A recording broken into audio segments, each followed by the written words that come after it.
dia a todos. Mais uma vez, obrigada, Moisés, pelo convite. É sempre um prazer estar aqui. Apesar de ser um pouco estranha no ninho, né, tipo advogada no meio de um bando de pessoas que trabalham mais com a parte técnica, a ideia é justamente mostrar para vocês um pouco do que o direito tem para ajudar nessa questão de transferência de tecnologia e como a gente pode melhorar isso. Pode passar, por favor. Então, basicamente, como o Rogério estava falando, a gente tem a questão das marcas, das patentes, dos desenhos industriais. Em relação à patente, como vocês sabem, no Brasil, infelizmente, a gente ainda tem uma demora muito grande para a concessão das patentes, mas nem tudo é ruim. A notícia boa, entre aspas, é que existe na nossa lei uma previsão de que a validade mínima da patente seja de 10 anos. Então, isso para as pessoas que estão desenvolvendo medicamentos pode ser uma coisa muito benéfica, porque, como a gente viu, as patentes são depositadas bem no começo da pesquisa, e como você ainda tem um longo percurso até chegar na fase que, efetivamente, o medicamento é comercializado e pode ser comercializado, porque você já passou por todos os testes, todas as fases, e a aprovação da Anvisa, então, na hora que você realmente consegue entrar no mercado, é mais ou menos quando a patente está sendo concedida. Então, se você ainda tem 10 anos de exclusividade, isso costuma ser bastante interessante para as empresas desenvolvedoras de medicamento. Não sei se vocês sabem, mas existe hoje em dia, na Justiça, uma ação direta de inconstitucionalidade, questionando esse parágrafo da lei que permite a validade de 10 anos. Várias empresas, enfim, o Ministério Público está pedindo a nulidade desse artigo, desse parágrafo da lei, mas várias instituições já se manifestaram no sentido contrário. Inclusive, inclusive tem pareceres do governo dizendo que entende que não tem que revogar esse parágrafo. Então, eu acho que a probabilidade disso acontecer no futuro é muito pequena. A sociedade está de olho. Tá? Pode passar, por favor. Então, basicamente, a gente precisa entender algumas diferenças de conceitos. O que é o fornecimento de tecnologia e o que é assistência técnica. Mais importante para vocês é mais o fornecimento de tecnologia, que é o que a gente mais vê, que é o que a pessoa vem, ensina você, enfim, através de manuais, através de troca de informações, ela passa todo o conhecimento que ela tem, todo o know-how que ela tem, a ponto de que você, depois que você passou por aquele processo, você também saiba fazer. Então, você é capacitado para também para também usar aquela tecnologia e fazer aquela tecnologia. Já na assistência técnica, é mais ou menos como acontece, por exemplo, quando você tem um ar-condicionado. Você compra um ar-condicionado, se ele dá problema, não é você que vai consertar. Você chama um assistente técnico, ele vem na sua casa, ele conserta, ele fala, olha, para funcionar, você aperta esse e esse botão, ele te transfere algumas informações, mas não o suficiente para você consertar o ar-condicionado na hora que ele quebra. Então, toda vez que ele quebrar, você vai ter que chamar alguém para vir e prestar essa assistência técnica.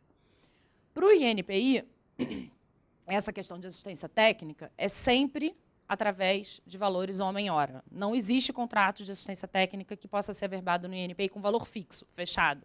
Sempre tem que desenvolver e apresentar os valores homem-hora e especificar quais são os tipos de técnico que vão vir. Então, sei lá, técnico 1, 2, 3, ou quais os tipos de técnico e os valores de hora de cada um. A única coisa boa daqui é que, na verdade, você, quando faz a averbação, você tem uma estimativa dos valores que você vai precisar pagar. Então, quando sai o certificado, não existe uma obrigação de remeter aquele valor. A obrigação só acontece à medida em que os serviços, de fato, vão sendo prestados. Então, a gente sempre sugere para os nossos clientes fazer a estimativa dessa assistência técnica, jogar lá para o alto para você não precisar ficar tendo que voltar para o INPI o tempo inteiro, já que é uma possibilidade de remessa e não uma obrigação. Com o fornecimento de tecnologia, já não funciona assim. Com o fornecimento de tecnologia, a gente tem alguns contratos que são valores fixos e a gente tem contratos que são pagamento de royalty. Também não tem problema nenhum. Agora, uma coisa que é muito importante é que o INPI tem um entendimento um pouco diferenciado da maioria dos outros países. Então, para o INPI, esse fornecimento de tecnologia é como se fosse uma transferência, efetivamente, da tecnologia. Ou seja, não existe para o INPI um licenciamento da tecnologia. Então, uma vez que eu adquiro essa tecnologia, que eu entendo ela, eu não posso esquecer que ela existe. Até aí todo mundo concorda. Mas, ainda que você não consiga esquecer, você pode não usar. Só que o INPI não entende assim. O INPI entende que existe fornecimento da tecnologia, então não pode, no contrato, ter nenhuma linguagem que impeça o uso dessa tecnologia após o fim do contrato pela empresa adquirente. Então, isso é uma coisa que incomoda muita gente no exterior, até porque a aquisição da tecnologia, obviamente, ela é mais cara do que uma simples licença, porque ela é por um tempo determinado, e é uma coisa que, de vez em quando, acaba atravancando muito os contratos entre as partes. Pode passar. Pode passar. Então, a diferença que a gente tem e que precisa, de vez em quando, ser entendida e deixada clara bem no início da relação é esse entendimento que o INPI tem especificamente, que, infelizmente, a gente já tentou diversas formas, de diversas vezes, tentar resolver esse entendimento, mas é uma questão muito complicada, porque, eu não sei se vocês sabem, mas a área de averbação de contratos do INPI, ela é uma área na qual só trabalham técnicos. Não tem nenhum advogado sequer, porque os advogados públicos têm que ser pessoas, têm que ser procuradores, e os procuradores ficam na procuradoria, não ficam na diretoria de contratos. Então, simplesmente, a diretoria de contratos é uma série de pessoas técnicas, a maioria delas veio da área de patentes, que tem que interpretar normas, tinham, né, porque agora mudou a regra, mas tinham que interpretar normas tributárias e fiscais para poder verificar se o contrato podia ou não ser averbado. Então, tem umas coisas meio esquisitas e que a gente não consegue muito bem resolver. Pode passar. A inovação no Brasil, ela ainda depende muito do desenvolvimento do exterior. A gente ainda vê muita tecnologia sendo adquirida do exterior. A gente, infelizmente, não tem, apesar da gente ter excelentes profissionais, excelentes pesquisadores, pesquisas muito boas sendo feitas aqui, a gente ainda tem uma dificuldade muito grande em termos de patrocínio, em termos de prosseguimento. Então, na prática, muitas dessas tecnologias, de fato, vêm de fora, até porque eles estão muito mais avançados do que a gente. Não faz sentido gastar dinheiro aqui para desenvolver uma coisa que já existe lá fora. Então, é mais fácil pagar para trazer essa tecnologia para cá. E, por isso, essa transferência ela tem uma importância fundamental. Os obstáculos, como a gente já viu e o Rogério já falou, são os grandes riscos econômicos, o alto custo e a escassez de fontes financeiras. Até a gente tem alguns programas do governo que incentivam, mas ainda, na prática, está meio difícil verificar que, de fato, esses programas funcionam.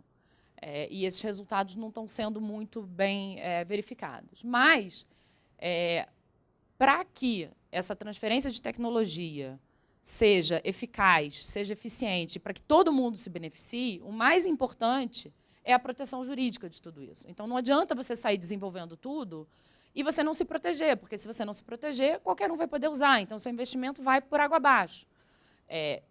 Obviamente, a parte mais fácil, digamos assim, seriam a proteção das marcas, a proteção das patentes, apesar do longo tempo que leva para você ter uma patente. A gente tem a questão do know-how, que é protegido no Brasil. Na verdade, a transferência de tecnologia ela é feita através você passando esse know-how, não tem um documento específico que diga que esse know-how te pertence.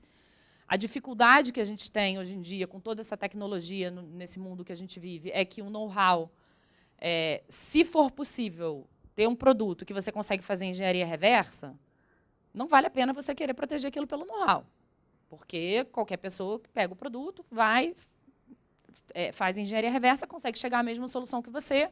Então, para quê? Então, a gente vê muito a questão do segredo ser usada mais para a questão de processos de fabricação. Porque o processo, você pega o produto, não fica evidente, quando você faz a engenharia reversa daquele produto, qual foi o processo utilizado para aquela fabricação. Mas, ainda assim, a gente vê muita patente de processo também sendo concedida. Tá? Pode passar, por favor. Aqui, só para vocês terem uma ideia, de vários acordos de transferência de tecnologia, o número e, por acaso, ainda o número de empresas públicas que se beneficiam das patentes e das marcas, muito maior do que o número das empresas privadas. Aqui, só a título de exemplo, patentes de invenção, as universidades e as empresas públicas 1.109 patentes e as privadas 175 apenas. Então, parece que nem todas as entidades privadas estão realmente preocupadas com a proteção desses bens, desses direitos de propriedade intelectual. Pode passar, por favor. Então, para que essas parcerias sejam bem-sucedidas, é importante você realizar essas negociações com segurança, você conhecer os institutos de propriedade intelectual que vão ser utilizados naquela negociação. Pode passar. Então, pode voltar só um minutinho. O que é importante aqui é o seguinte: quando a gente negocia um contrato, a principal coisa que você tem que ter em mente é a boa-fé objetiva. Então, todo mundo tem que estar negociando de boa-fé. Se puder ser provada a má-fé de alguém, o contrato já perdeu mais da metade, se não toda a validade. Então, primeiro, todo mundo precisa estar de boa-fé negociando aquele contrato. Segundo, você tem que entender exatamente o que cada um está levando e o que cada um está querendo naquela negociação. Então, por exemplo, ainda que você esteja transferindo uma tecnologia que é só um know-how, que ela não é patenteável, talvez, depois que aquela empresa que está recebendo aquilo comece a usar aquela tecnologia, seja desenvolvido alguma coisa nova através daquilo. Então, o ideal é você já deixar no contrato pronto alguma coisa assim do tipo: se o uso daquela tecnologia levar ao desenvolvimento de alguma coisa nova, quem vai ser o titular daquilo? Como vai se dividir a titularidade daquilo? Quem vai poder explorar economicamente aquilo? Quem vai ter a responsabilidade de depositar aquilo no INPI, seja no Brasil, seja lá fora? Porque é melhor e mais fácil você decidir tudo isso enquanto essa tecnologia nova ainda não existe, do que depois que ela está lá. Porque aí, depois que ela está lá, todo mundo já tem mais ou menos uma ideia do potencial econômico daquilo, e aí fica uma briga desesperada e ninguém consegue chegar a lugar nenhum. Então, você conseguir tentar pensar um pouco mais adiante e deixar já previsto nesse contrato o que pode acontecer. Pode ser que não dê patente nenhuma, mas, enfim, pelo menos já está regulamentado. É meio estranho o que eu vou falar, mas você tem que pensar num contrato como se fosse um casamento. Então, as partes estão ótimas, estão super apaixonadas, querem se casar logo, querem fazer essa parceria, e está todo mundo com pressa, aí vira todo mundo para o jurídico: preciso disso para ontem. Infelizmente, a nossa função enquanto advogado é pensar no divórcio. A gente não quer que o divórcio aconteça, não é a nossa intenção, mas a gente precisa já estar pensando lá na frente. Então, para um contrato ser bom, ele tem que pensar no divórcio, ou seja, se nada disso aqui que a gente está pensando der certo, o que cada parte leva dessa relação, para não ter uma outra briga lá na frente. Então, justamente, tentar prever o máximo que você puder adiante, tudo que pode dar errado, ou tudo que pode dar certo, tudo que você puder tentar antecipar e já deixar no contrato: olha, se acontecer isso, é esse caminho, se acontecer isso, é esse caminho, é melhor. E vocês que estão no dia a dia e que, de fato, se beneficiam disso, sabem disso muito melhor do que a gente, advogado, que vê aquilo não necessariamente na prática. Às vezes, dependendo do cliente, você acompanha mesmo até o final e você consegue saber na prática o que está acontecendo, mas nem sempre isso é possível. Aqui é só um exemplo também da quantidade de contratos de tecnologia firmados. Cada vez a gente vê o número é maior, esses números ainda são antigos, de 2014, mas, enfim, o número de contratos de transferência de tecnologia com empresas públicas, ele está aqui 33%, enquanto só entre empresas privadas é 3%. É um valor muito pequeno. Então, a gente vê que as empresas públicas estão realmente correndo atrás, os NITs estão funcionando, as pessoas estão depositando a proteção das suas patentes, correndo atrás dos contratos. Bom, aqui é só uma questão de valores também, para mostrar que os valores, obviamente, dá para ver pela proporção de público e privado que os valores também são bem discrepantes. Pode passar.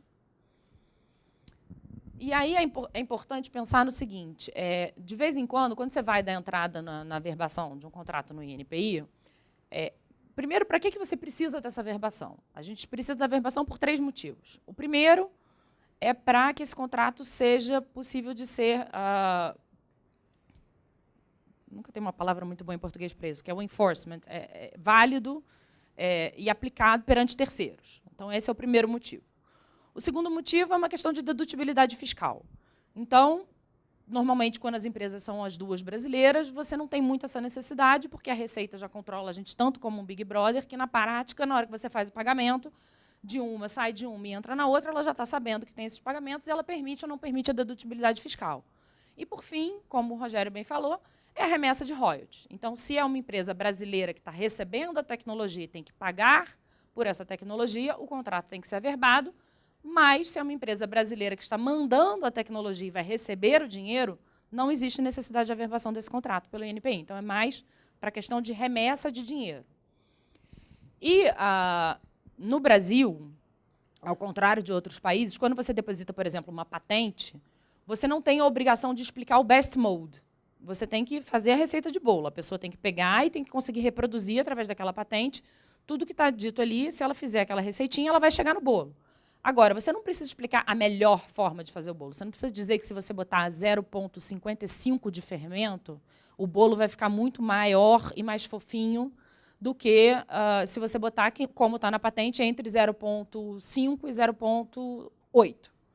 Então, o best mode ele não está necessariamente na patente brasileira.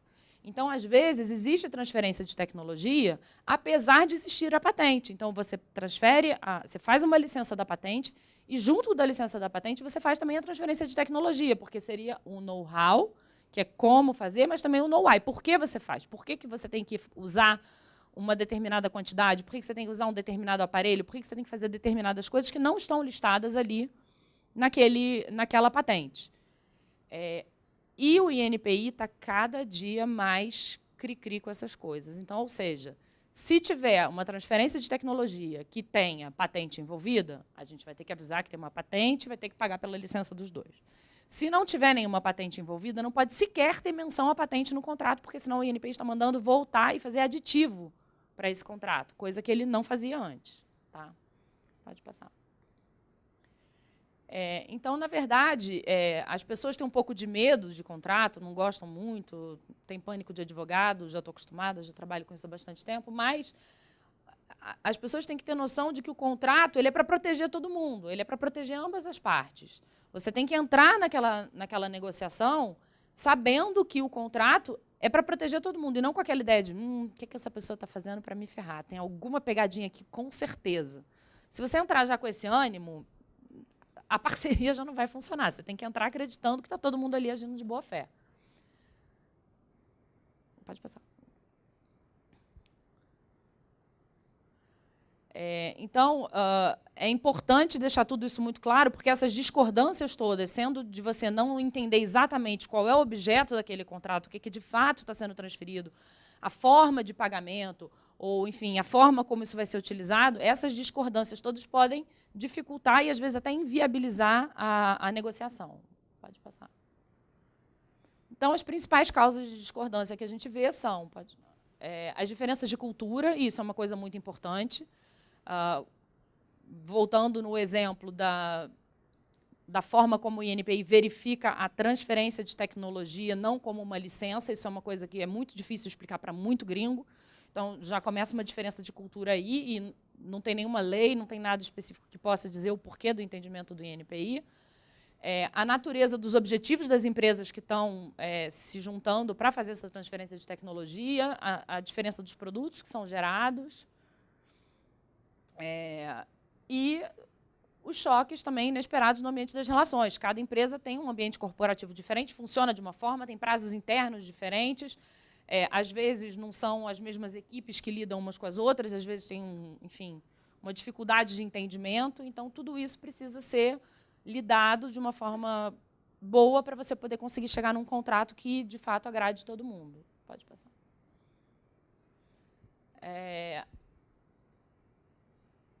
Bom, então, na verdade, não adianta, obviamente, ter só o contrato, né? Obviamente, o contrato é uma linha diretriz de como vai ser essa relação, mas você precisa também ter sintonia em relação à logística, integração do conhecimento, como que vai se dar, quem são as pessoas de contato, como que vai se dar essa transferência. Esses documentos todos não precisam estar anexados ao contrato, eles podem ser enviados aos poucos, não precisam ser apresentados para o INPI. Se essa transferência vai se dar através de reunião, vídeo call, se vai ser pessoal, tudo isso o INPI não precisa saber, mas tem que estar alinhado já, né, quando você está fazendo o contrato. Pode passar. E aí a gente chega na questão da ação desses contratos no INPI. Pode passar. Pode passar.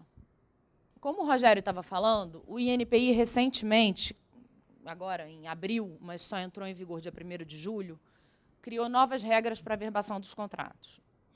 O que isso significa? Até então, desde que, pelo menos eu me entendo por gente e trabalho com isso, há quase 20 anos, o INPI vinha, você dava entrada no contrato, ele fazia uma análise daquele contrato, mas ele não fazia uma análise só formal. Ele fazia uma análise meio que técnica também, mas técnica no sentido de ele tinha um acordo com a Receita Federal e ele tinha um acordo com o Banco Central. Então, quando o contrato era verbado pelo INPI e saía aquele certificado, você tinha uma presunção de que as normas fiscais e as normas de remessa estavam sendo atendidas, porque o INPI olhou isso. Então, o INPI ficava de olho, como bem o Rogério disse. Em alguns casos, você tem a Portaria 436, que estabelece os limites de remessa quando as empresas são ligadas entre si, que varia de 1% a 5%. O INPI ia lá e olhava, as empresas são relacionadas? Se elas são relacionadas, eu tenho que respeitar esse limite. Então, fazia exigência, fazia a gente cumprir as exigências e botava os limites. Esses valores estão grandes demais? Me explica por que você tem que mandar tanto dinheiro para fora do Brasil. E a gente tinha que prestar uma série de informações. Então, o INPI fiscalizava, efetivamente, questões tributárias e questões de remessa. Por uma demanda dos usuários, né, principalmente dos advogados que lidam com isso, houve a implementação dessa nova resolução. E isso acabou o quê? Tirando poder do INPI e, obviamente, ele não ficou muito satisfeito. Então, na prática, o que acontece? Hoje em dia, o INPI não analisa mais nenhuma questão fiscal e nenhuma questão de remessa. Então, você chega lá, você pode dizer que o contrato é entre empresas do mesmo grupo, que o contrato vai permitir a remessa de 10%, que está completamente fora do limite da lei. O INPI, teoricamente, vai averbar aquele contrato. E ele vai dizer, conforme acordado entre as partes. Agora, é importante a gente saber que as regras tributárias e fiscais e de remessa no nosso país não mudaram. Então, na prática, o que a gente está conversando com os nossos clientes é no sentido de manter tudo como a gente sempre fez, enquanto o INPI ainda fazia todas essas análises, porque as leis não mudaram. Se a Receita, mais para frente, vai começar a mudar esse entendimento, se o Banco Central vai começar a mudar esse entendimento, a gente ainda não sabe, porque, na prática, nada está passando por eles. Eu não tenho que pegar o certificado e ir no Banco Central, eu não tenho que pegar o certificado e ir na Receita Federal. Então, a gente, para não ter problema, como as leis não mudaram, a gente está tentando manter tudo igual. Só que o INPI ele perdeu essa importância que ele tinha na análise dessas questões fiscais e dessas questões de remessa. Pode passar. Então, aqui, de novo, não houve nenhuma alteração. Então, o INPI não está mais analisando essa questão. Só que aí, o que aconteceu? Como todo mundo que perde um pouco do poder, o INPI ficou bastante incomodado com isso. E aí, pode trocar, ele resolveu emitir uma resolução interna que diz agora o que ele vai analisar. E agora ele resolveu pegar no pé assim, da gente, mas num nível que a gente nunca imaginou na vida. Para vocês terem ideia, assim, toda semana eu tenho recebido uma média de 5 a 6 exigências por semana de contratos que eu não recebia antes. E as exigências chegam num nível, assim, é tudo eletrônico. Então, eu tenho uma procuração, eu vou lá e apresento eletronicamente. Aí volta uma exigência. Favor apresentar o documento escaneado do original, porque eles viram, se você passar o cursor assim, dá para ver que o documento foi gerado em Word, que a minha assinatura foi inserida lá em Word, e aí ele passa e vê que tem aquele quadrado em volta da minha assinatura. Então, ele está vendo que foi gerado um PDF do Word, e não que foi escaneado de um original. Então, é nesse nível. Já que eles não estão podendo fazer o que eles sempre fizeram, eles resolveram pegar no pé da gente com outras coisas que não fazem o menor sentido. Não, enfim, no momento o que a gente tem feito é imprime e escaneia, entendeu? Tipo, para evitar. Mas, enfim, mas são coisas assim, inimagináveis, são coisas que a gente nunca...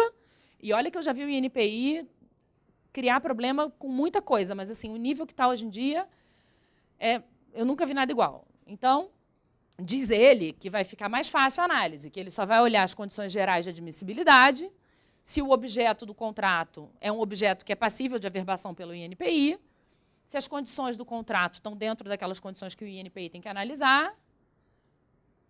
E aí, pode passar. e que ele não vai mais analisar toda essa parte que a gente estava falando. Então, se o valor está dentro dos limites permitidos, se as empresas vinculadas podem remeter ou não, a possibilidade de dedutibilidade fiscal. Essa questão de 5 anos é o seguinte, a Portaria 436 ela estabelece os limites de dedutibilidade fiscal. Aí tem uma outra lei que diz que, quando as empresas são do mesmo grupo, o limite de dedutibilidade fiscal também se aplica como limite de remessa. Então, até aí a gente vai entre 1% e 5%. E tem uma outra lei que diz que, por algum motivo fiscal, você só pode deduzir os valores relacionados à transferência de tecnologia por 5 anos. Então, o INPI entende que, se você não pode deduzir, você não pode pagar. Eu posso querer pagar sem ter direito à dedução fiscal. A dedução fiscal é um benefício que eu tenho. Se eu quiser continuar a pagar sem ter acesso à dedução, é um direito que eu tenho. Eu vou pagar mais caro, mas, enfim, é o contrato que eu fiz.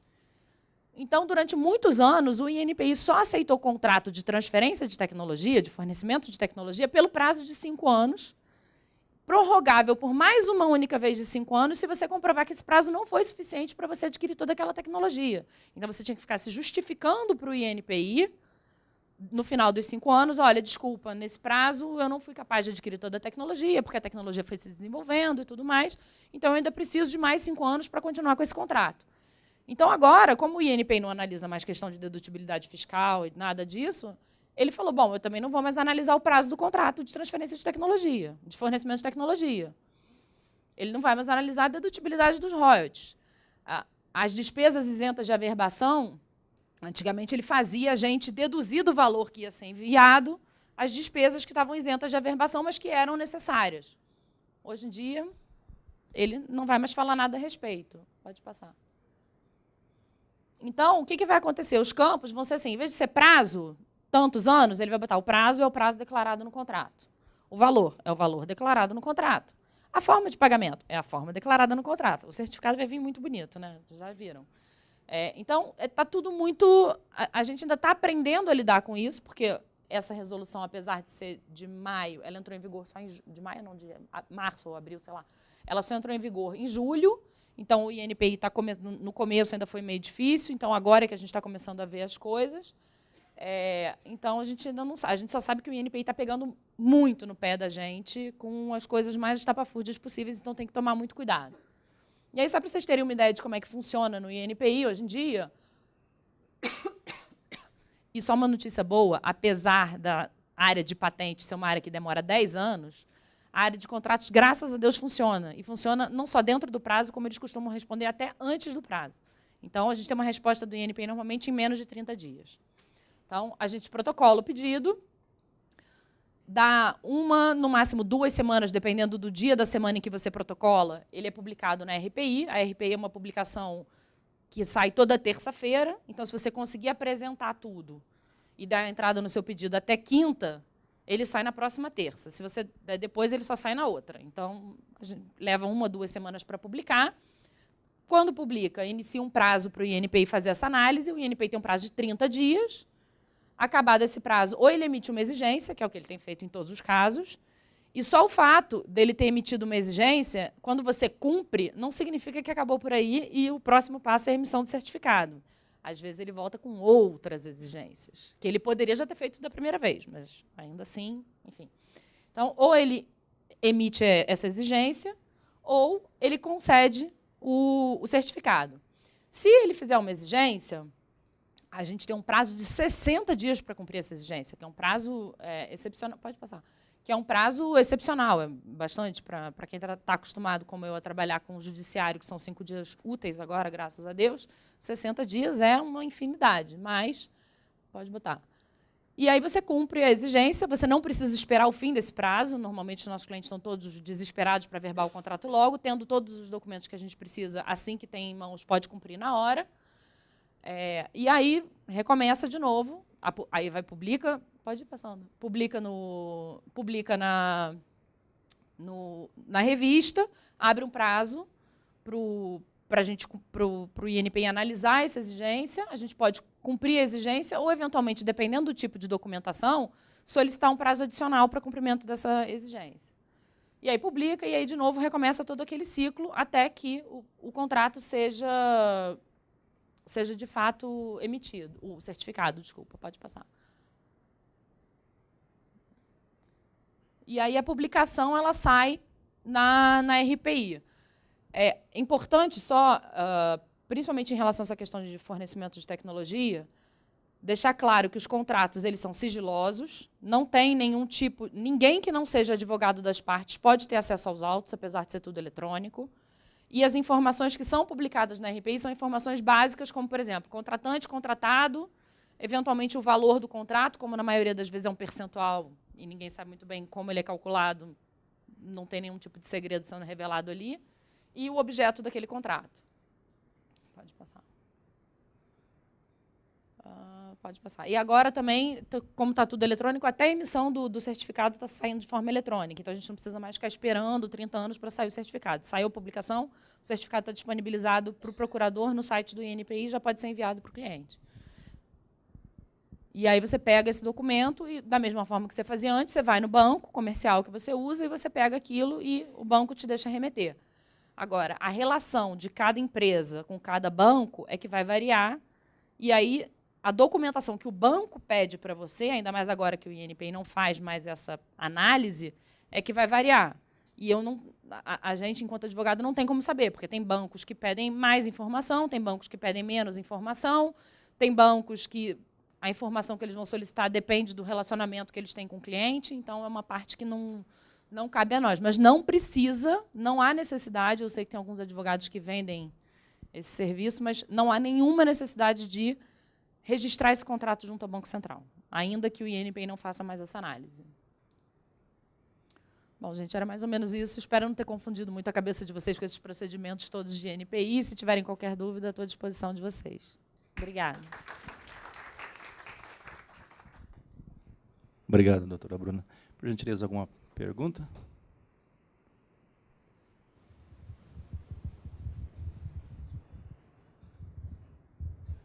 Doutora Bruna Edmilton, eu percebi que você falou bastante de patente e contrato de transferência de tecnologia, né? Então, eu tenho duas perguntas, espero que seja pertinente, né? Mas a primeira é com relação àquela questão da diferença do número de patentes de empresas públicas e empresas privadas, né? Por ser o INPI órgão do governo, né? Existe a possibilidade de ter um favorecimento aos órgãos do governo em deferência às empresas privadas? Não, na verdade, o que acontece é o seguinte, ali, o que eu estava mostrando é mais, não em relação ao número total de patentes, mas em relação ao número de patentes decorrentes de contratos firmados entre empresas públicas e empresas privadas, ou universidades.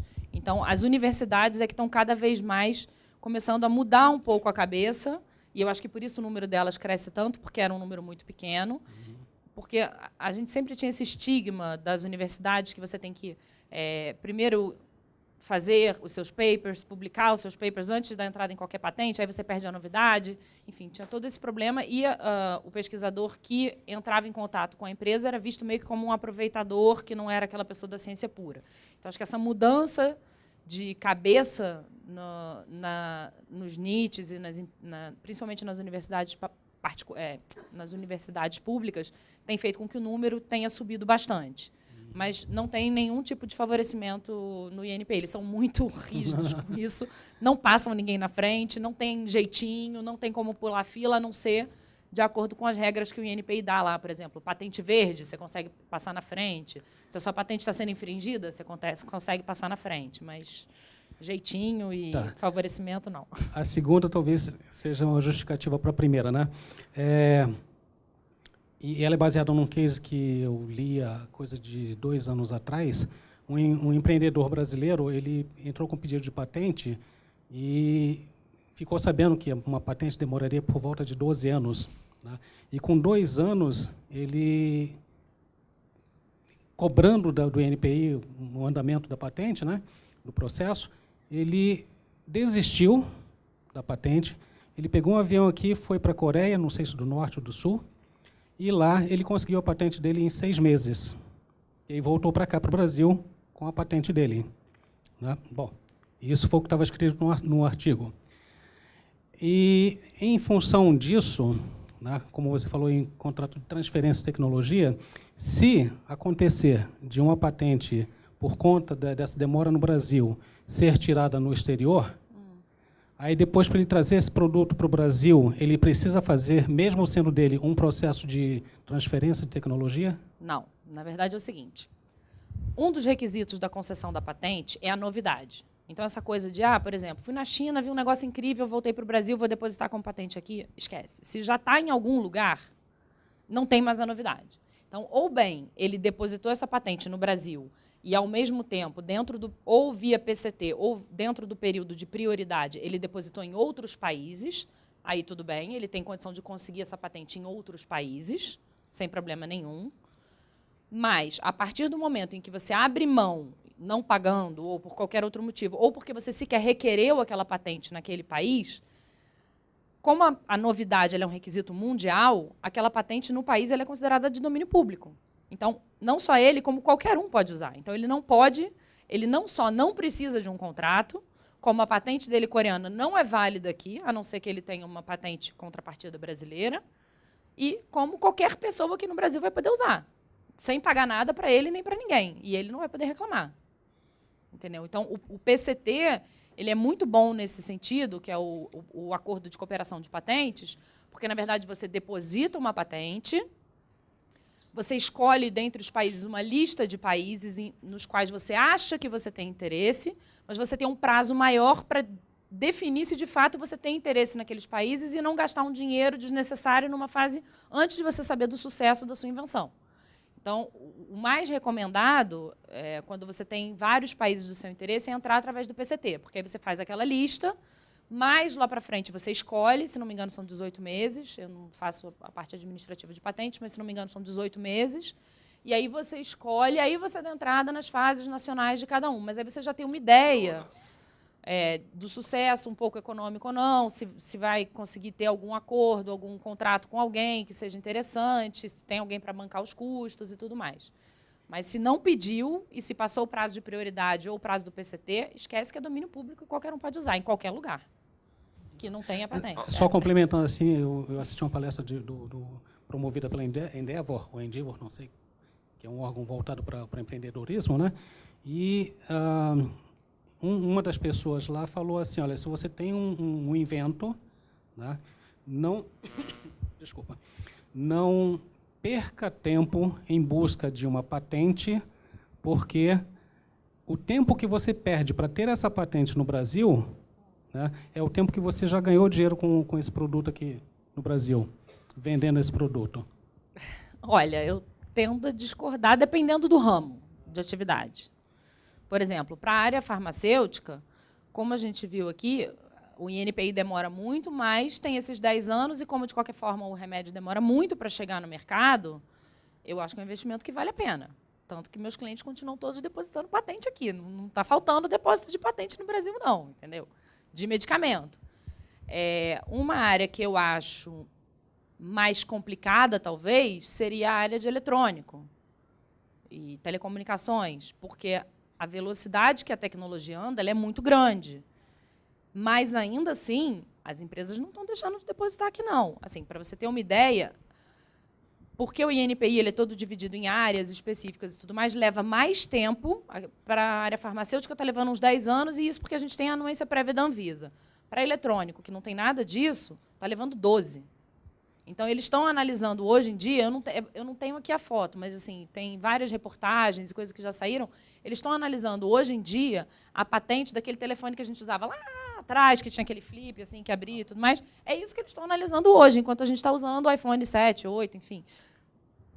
Não tem o menor cabimento, mas é o que acontece. Então, para determinadas áreas, talvez valha a pena. Agora, o que acontece também é o seguinte, se você tem um pedido de patente, você deposita ele, e alguém está infringindo esse seu pedido de patente, você faz uma notificação, e eu canso de fazer isso, você avisa, olha, você está fazendo uma coisa que viola um pedido de patente meu. Ainda é uma expectativa de direito.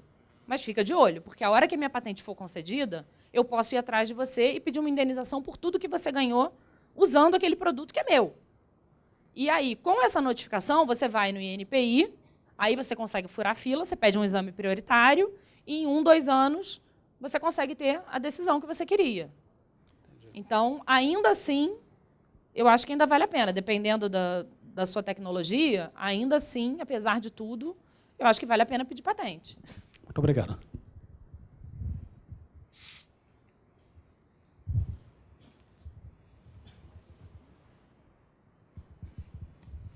Doutora Bruna, eu sou o Guto da TechCD, parabéns pela apresentação. Logo no começo, você mencionou que, em casos, é muito melhor, o ideal, fazer a patente do processo e não do produto, né? Porque o produto é passível de engenharia reversa. Se o produto for passível de engenharia reversa, né? Ao contrário. Como o produto é passível de engenharia reversa, é melhor fazer a patente do produto, porque aí a pessoa que compra o produto ela não tem como descobrir o que tem ali. Então, não é interessante para a empresa guardar aquilo como segredo. Porque a diferença, o balanceamento que você tem que fazer é o seguinte: se eu divulgar essa patente, eu vou ter uma não é exclusividade, na verdade. A patente te dá um direito de excluir terceiros, que é diferente de um direito de exclusividade. Por quê? Porque se você tem uma patente de um medicamento, você não pode usar. Você só pode usar se você tiver autorização da Anvisa. Então, não é um direito de uso, é um direito de excluir terceiros. Então, assim, se você tem se você tem um produto que qualquer pessoa que compra consegue fazer engenharia reversa e chegar naquela solução igual a você, não é interessante você manter aquilo em segredo, porque qualquer um, daqui a pouco, vai poder fazer e você não vai ter exclusividade nenhuma. Só é interessante pensar em manter as coisas em segredo quando você, de fato, tem condição de segurar aquele segredo. Então, quando você está falando de um processo de fabricação, a manutenção desse segredo é mais fácil, porque quando você compra o produto, você não tem necessariamente como saber o processo que foi utilizado para fabricar.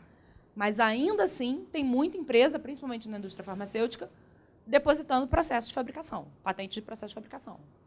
Ah, entendi. Muito obrigado. E a razão da pergunta Alô? é porque... Oi. Oi. Rogério, queria só complementar. Assim, a maioria pede produto e processo, né, no pedido de patente. A patente você pode pedir tanto o produto quanto o processo. Em algumas áreas específicas, como a Bruna falou, assim, às vezes é mais interessante você fazer por segredo do que você depositar a patente, porque a patente ela tem a validade de 20 anos, né, e você, depois que revela, você perde o controle. O segredo, enquanto você consegue ter a manutenção dele, você tem a propriedade. Então, assim, depende de área. Eu vou dar um exemplo. Eu tive um caso na área, por exemplo, de célula de cultura, meio de cultura para célula-tronco, por exemplo. Nessa área, as empresas não costumam depositar patente, elas tratam tudo como segredo. Então, vai depender também de área para área essa questão. Ou você vai para o segredo, ou você vai para a patente. Mas, assim, a maioria, assim, de fato, ainda prefere o depósito da patente. Nesse caso específico, eu já fiz contratos de tecnologia nessa área de célula-tronco. De fato, eles mantêm tudo em segredo. A impressão que eu tenho em relação à questão das indústrias farmacêuticas depositarem os processos é que, e aí é uma opinião minha pessoal, tá? Pode ser que eu esteja enganada, mas a impressão que eu tenho é que, com a diminuição da invenção de blockbusters, as empresas precisam se proteger cada vez mais. E aí chega uma hora que está acabando a proteção para aquele produto específico. Então, você tenta arrumar outras formas de se proteger.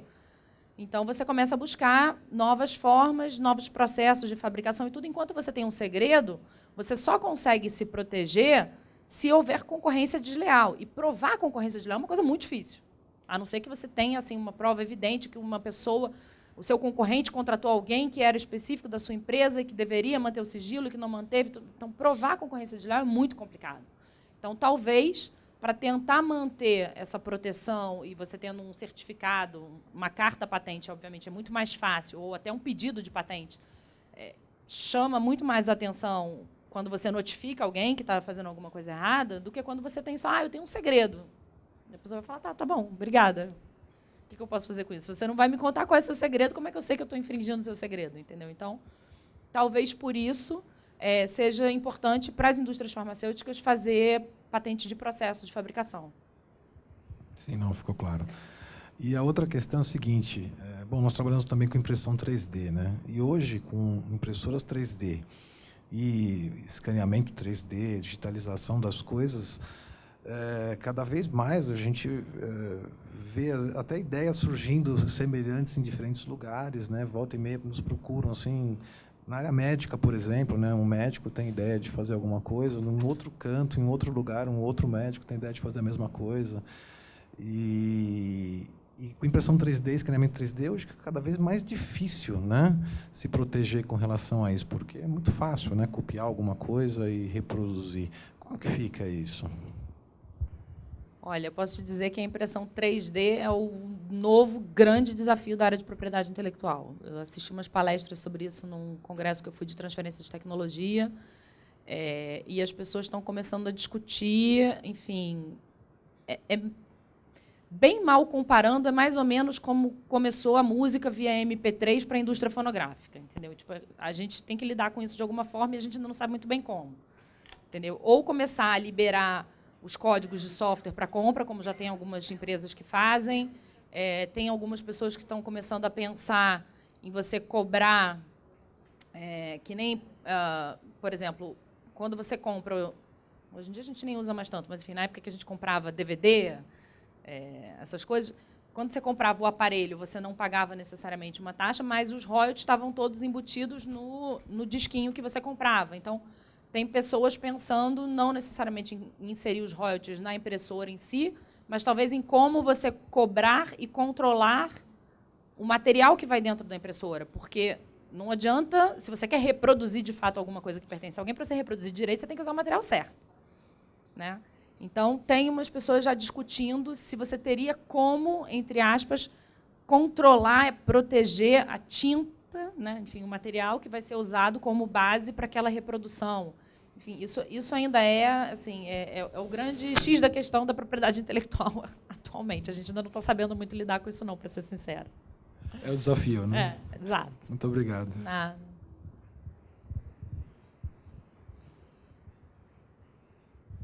Bruna, eu tenho uma dúvida. Por exemplo, em pesquisa clínica, quando a gente vai delinear um estudo clínico cego, a gente tem que produzir, às vezes, um placebo do nosso medicamento comparador. E esse medicamento comparador, que já é registrado, às vezes ele tem uma gravação. Essa gravaçãozinha, normalmente, ela tem patente. Para esses casos que já existe uma patente, a gente pode copiar no nosso placebo com a finalidade de pesquisa científica. A gente seria penalizado por isso.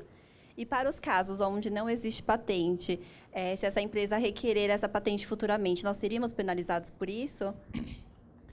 Olha, teoricamente, pela nossa lei, quando você usa uma patente para fins de estudos, não existe penalização, porque o objetivo da nossa lei é justamente progredir sempre. Então, na verdade, o que acontece? Quando você deposita uma patente, você conta para todo mundo o que é a sua invenção.